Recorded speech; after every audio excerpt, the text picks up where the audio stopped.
91 Heavy, you want to come back in what runway?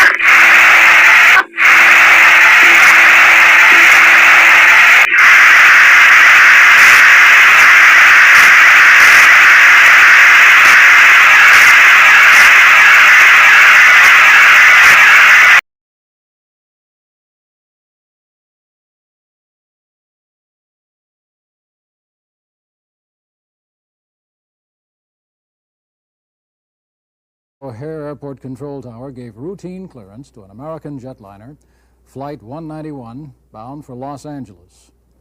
Then at takeoff, an incredible sight to the aircraft tower controllers. The port, or left engine on the giant DC-10, suddenly fell off, cartwheeling to the runway below.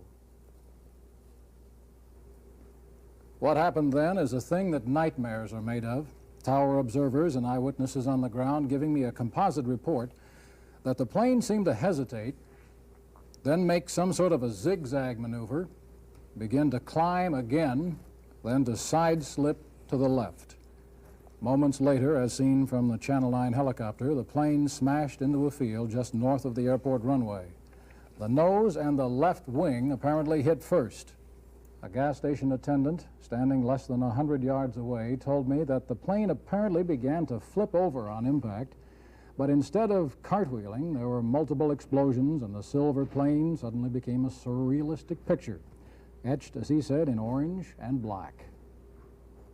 Policemen who were training canine unit dogs right next to the field told me they thought they were about to be killed. The impact and the fire were so intense. They said they had no warning at all, but they're so used to low-flying jets almost at the end of the runway that they paid no attention to the noise until the plane, as one policeman said, suddenly filled his whole horizon. An all-points emergency plan was put into effect. It involved fire, police, and ambulance units from a dozen surrounding towns. At one point, there were some 36 ambulances and 300 to 400 police and fire units at the scene. But the disaster plan was a useless effort. There were simply no survivors. 257 passengers, a 13-person working crew, and 2 other airline employees returning to their California base all died.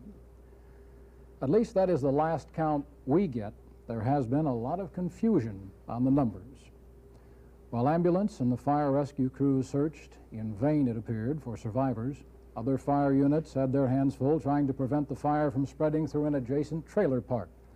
As it would turn out, there was damage to a handful of the trailers, and people in the area would be injured, but none of them serious. 2 were admitted to hospitals with burns. One trailer resident, however, told me he escaped death by inches. He said a 3-foot piece of metal from the plane shot through the window of his trailer as he sat watching television. In the field, there was no sharp delineation, however. A huge black crater marked the apparent center of the impact area, a blackened engine, a wing section. Those were the only indications that what we saw here had ever been an airplane. Federal Aviation spokesman Neil Callahan told News 9 reporter Don Harris that the towers saw a problem just before takeoff, called the pilot saying, "Do you want to return?" There was no answer from the cockpit. From this wreckage, National Transportation Safety Board investigators have retrieved the so-called black boxes, recorders for cockpit conversation, and for continuous readout of all the electronics that indicate such things as engine function, altitude of the plane itself, fuel, and a score of essential guidance system reports. Those units, we understand, are now on their way to Washington, D.C., where they will be decoded, a rather complex procedure, where the mystery of exactly what caused American Flight 191 to crash. About a mile from the crash site, in a hangar, officials have set up a morgue. The bodies, put in yellow and white bags, are being transferred there as the long, nearly impossible task of identification begins. Investigators say they have to rely on watch and jewelry descriptions and inscriptions, the few documents that are intact, and other personal possessions to help in the identification. Mayor Jane Byrne was on hand at the crash site. From this crash, there is no hope of simple recognition.